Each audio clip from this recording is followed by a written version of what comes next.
This has sort of become the gold standard for anybody who wants a strong car. And so you find that a lot of us here are buying cars which are strong, European, German cars, to feel like, you know what, I have the money, I want to get a car that is strong, safe. But is that all that matters when it comes to owning a strong car? Today we've got the 2011 VW Tiguan. And this is a car that people who feel like RAV4s are not strong want to buy. People who want to feel unique, people who want to feel like, yeah, I've got a German car. Of course, these are cars which are not new, so you're going to find a few things wear and tear when you buy some of these cars. But one of the beauties of Africa's UG is that we're able to kind of talk about these cars after their warranty, which is something that everybody would really want to know. Because, I mean, if you own a car that is, say, 13 years, as a country, most of the cars we buy are over 10 years, 11 years, 12 years, 13 years. So if you are able to buy such a car, it would be nice to know what it's like to own, what are the things I need to look out for. And so subscribing to the channel will give you a better idea of what that's like. Now, there are a number of variations of the EA888 engine that you can get in this car, and it's tuned to different performances. And of course, yeah, I think you have to know. I think the most safest would probably be the one with the, you know, there's TSI on the back of this vehicle. So there's a TSI where all the T, S, and I are red. There's a TSI where the S and I are red. Then there's a TSI where only the I is red. So if you can get one where all of them are silver, or where only the I is red, then you might be safer. The Tiguan is, if you know what it feels like to drive a Mark X, this is what it feels like. It's sort of agile. It just wants to go. Just, you know, once you step, boom, it's jumping. And yeah, that's pretty much how a Mark X feels. And so if you have the Mark X, you will not miss it if you have this one. And of course, this one, you can easily get a 4-wheel drive. So, and I really recommend that you get a 4-wheel drive, because the 2-wheel drive, I mean, why are you buying an SUV like this and then you get a 2-wheel drive? Unless, I mean, you can, it will be more fuel efficient. But if, I don't know, sort of just preparing for anything, say somebody's event, burial, whatever, you might need to go off-road at some point if you have two, yeah? And you don't want to be embarrassed while driving a whole Tiguan and you tell people, oh, by the way, you know what, yeah, my Tiguan is a 2-wheel drive. Oh, people will ask, you know, will look at you and be like, I mean, the tax is the same. Why why did you go for a 2-wheel drive, right? The 2011, this car still has the first generation TSI engine, the EA888. You know, the EA888 has gone through a number of generations. And the best I would recommend is the 2015. So if you're looking for Tiguan, a good one, look for a 2015 and above. However, this is the first generation EA888. In 2011, well, this was actually the best, like the engine of the year. It was actually the best engine in the world. However, over time, people started noticing a few challenges with the EA888 engines. And so, in that light, you have to know what you're dealing with if you buy a 2011 VW Tiguan. One of the major things that you're going to deal with actually is something called oil consumption. So you find that the oil reduces over time. The second thing is oil leaks. The third thing is carbon buildup, where you find that the car can no longer even inject fuel properly. Another thing that you might find over time is, of course, the water pump. Yeah, the water pump can leak, the coolant can leak, and you find that sometimes the car will overheat when you don't know. So make sure that you check all those things over time and when you're servicing the car. And I would highly recommend that you're the first user of this car in the country. Unless you're buying it from a VW fanatic or somebody who is into VWs, buying this car just generally on the open market can sometimes be quite risky. So you want to be careful. If you really want, you feel like you've got a good deal, maybe you want to get an expert to have a look at it before you actually put your cash down on this car. Some of the alternatives that you can consider when you're buying the Tiguan is the Mazda CX-5, which of course is Japanese. So you might find that there's some advantages you might find with, say, parts and maintenance. It might be slightly cheaper, not necessarily, but those are alternatives. The other alternative is, of course, the RAV4, which is a Toyota, so you can be in discipline. Toyotas doesn't mean that Toyotas are easier to maintain. It's just that they allow people to be indisciplined. So have that in mind whenever you're buying a car. Some cars are they just allow you to be indisciplined. The other one which you might have on your radar could probably be the Mercedes GLC, which of course is probably twice the price of this. And of course they started, I think, in 2015 if you want a GLC, 216 or something like that. So if you're thinking of the GLC, then you also look for a Tiguan of 2016 or so and see the difference and see what will work for you better.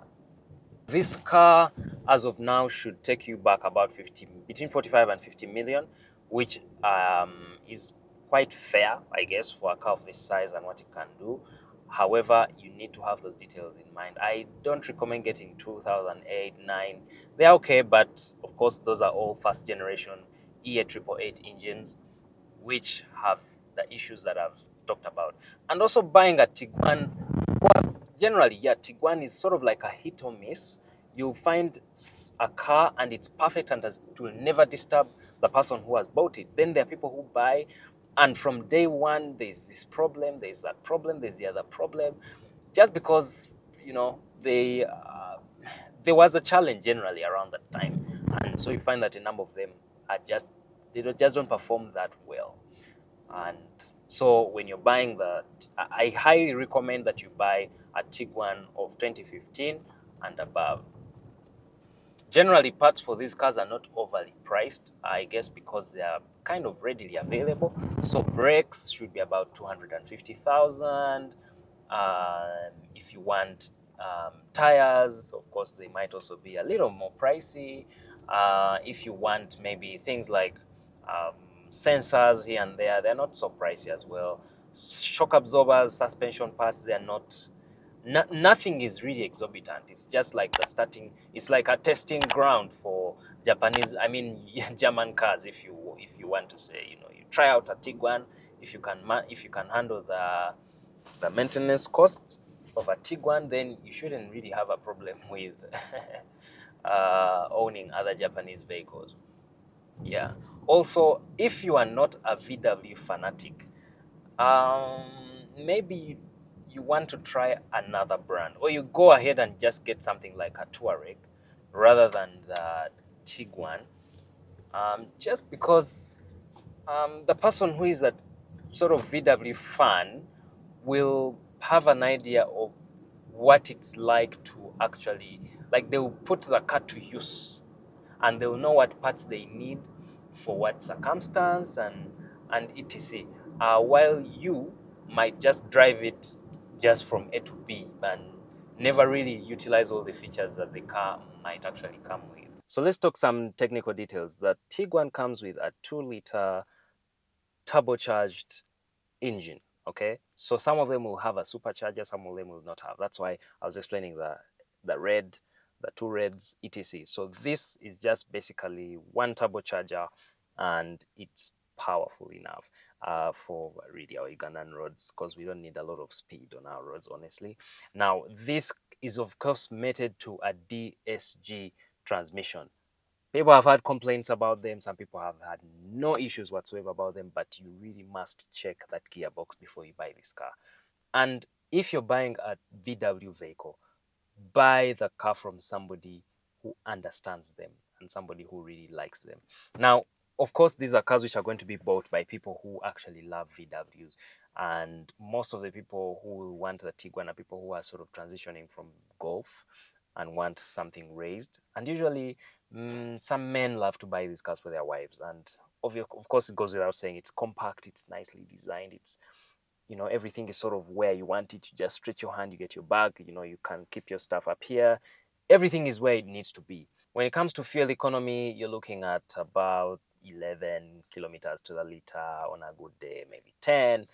Not the best, but let me get this detail clearly. And yeah, it's okay if you think I'm wrong, but I really highly recommend that you use premium fuel for this car. Premium fuel. Already, the quality of our fuel may not exactly be the best.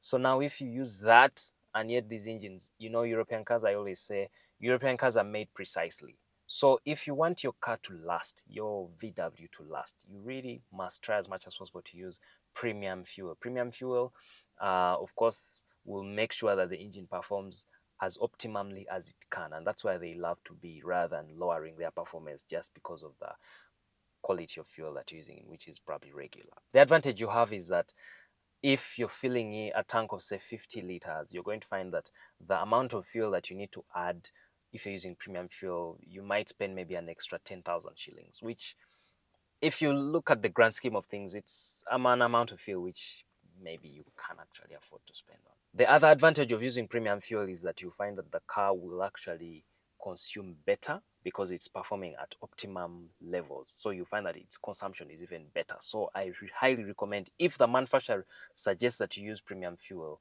for your car, use premium fuel for your car. Personally, I love the DSG, and you're going to find that it's better than the CVT, of course, because it also sort of works out the best gear to give you for the right, speed and etc. I think this has got 7 speed. This is a 7-speed DSG gearbox, and it's very, very responsive. It knows what gear to give you at the right time, and when it realizes you want speed, then it sort of changes the way it behaves. You must service this gearbox with an expert, and you must use DSG gear oil. Don't just put in any transmission oil, you will kill the gearbox. Now, I must tell you straightforward, the gearbox of this car, the DSG gearbox, is gonna cost you not less than $1,000. So do your best to actually maintain this gearbox properly. When it comes to maintaining the engine, you must also try as much as possible to use very high quality engine oil, because these engines, they are made precisely. So you must try as much as possible to use oil that is able to manage the lubrication requirements for this engine. Don't just chip out on oil. If you're not ready to deal with the maintenance cost of the VW Tiguan, do not buy a VW Tiguan. When it comes to maintaining this car, you're going to find that it's not very different from the European cars. Now, a lot of people try to make them similar to the Japanese vehicles because it's easy, it's common, and go slowly there as well, because you're going to find that the cost of maintenance is not going to be as low as you might think. You might say, I want to buy, this is 2-liter, RAV4 is 2.4 and whatever.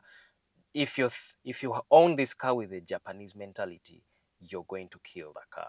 I highly discourage you buying the 1.4. This car was released with a 1.4 liter, but really that 1.4 liter it's like giving a primary school child bags of cement to keep ferrying from a car to wherever. Over time, the child will have stunted growth. So you don't want to have a car of this weight, which is over 1.6 tons or more, and you put in a 1.4 liter.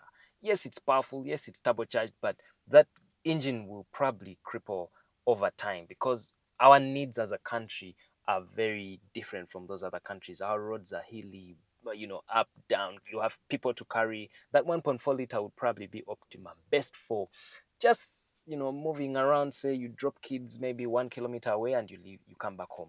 That's it, nothing else.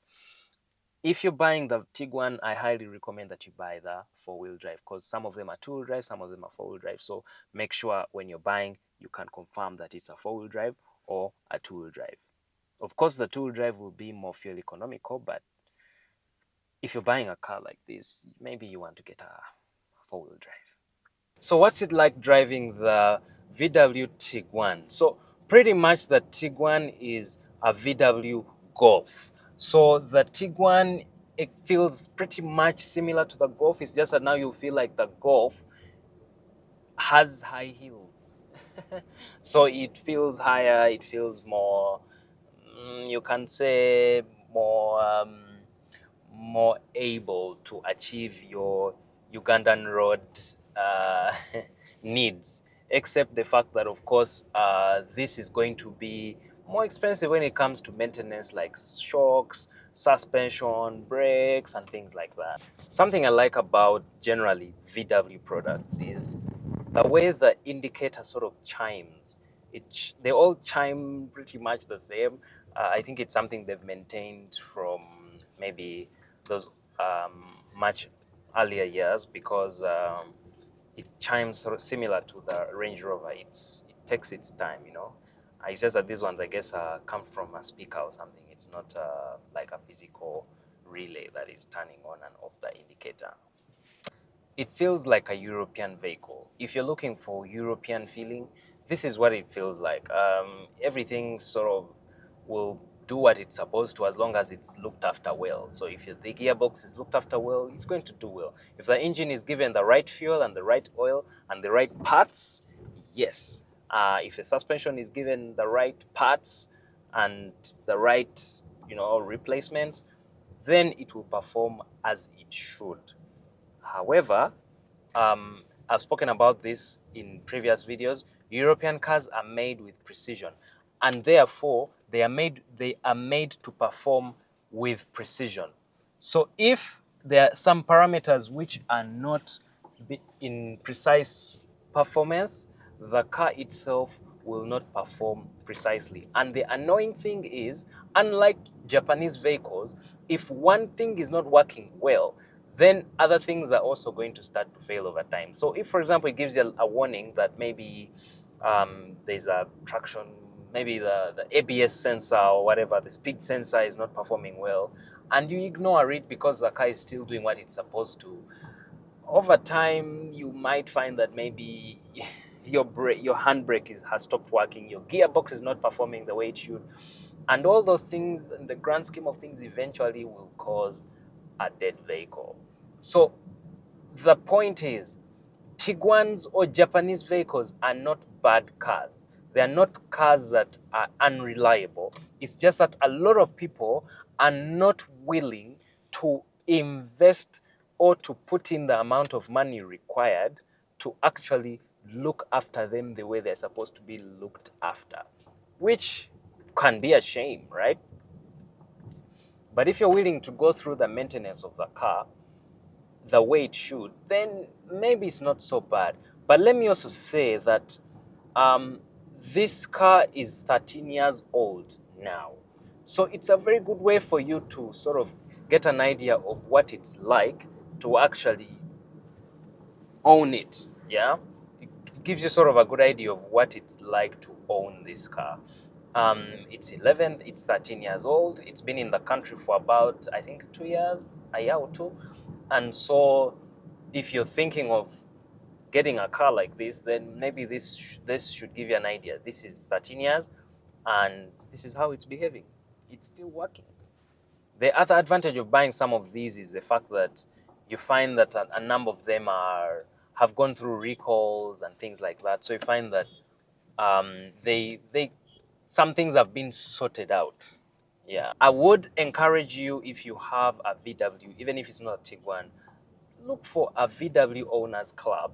I think usually you might be able to sort out some things of that you might have over time. I like the fact that a lot of suppliers now have spare parts for this car, so you shouldn't find a challenge getting parts, but you really must look after this vehicle.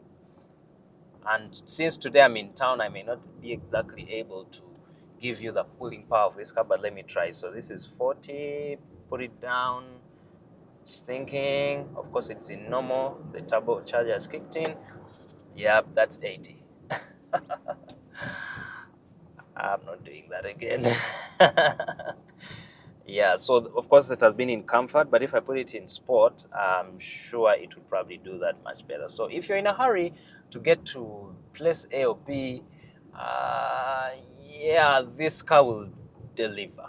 It will deliver. And pretty well.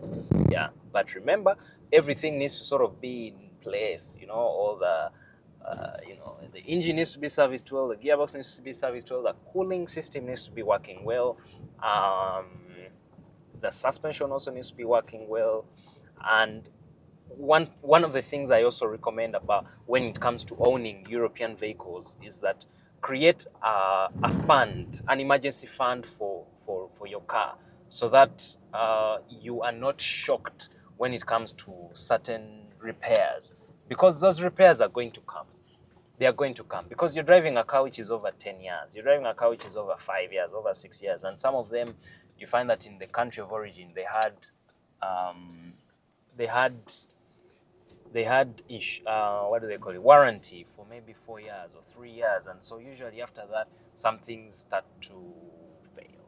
Yeah, so you don't want to be surprised by an expense which you're not ready to incur when it comes to owning these cars.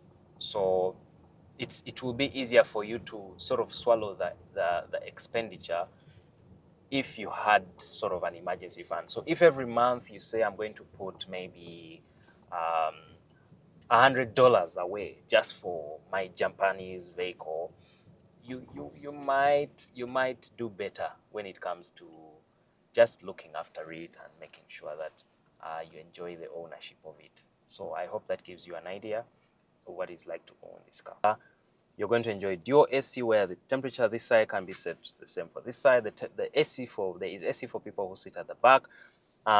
There are so many compartments to keep things. It doesn't mean you get cluttered in your car, but at least you have the opportunity to. You'll find that it's easy, it's quick, and wherever you need to get to, it's zippy. And of course, it holds the reputation of VWs, which is either Christmas lights, which some people talk about, or just performance and German, and on top of that, precision. Thank you for watching. If you have any comments, if you have any objections or additions, just add them in the comments below. So should you buy the VW Tiguan? Yes, if you are a VW fan, because you know what it's like to own a VW. But on top of that, you should have at least owned a Golf before. Okay, even if you haven't, you need to be a VW fan to enjoy these cars, because they sort of make you like a husband. You kind of have a little few details, issues to deal with every time and again, but you kind of get used to them over time and you kind of prepare the money for them. If you're the kind of person that just likes to fix something and get it out of the way, then when you buy it, change literally almost everything, so that you pretty much have mostly new parts to minimize the costs or the heartbreaks when it comes to owning the car. But most importantly, buy this car from somebody who knows them and somebody who understands cars, but rather than buying a car from somebody who considers this car as a product, because these cars need a lot of checking before you buy them. Thanks again, guys, for watching, and see you in the next one. Remember to like, subscribe, share this video with a friend, and remember that we're trying to grow the channel, so you really do us well to subscribe and watch, share the video with a friend.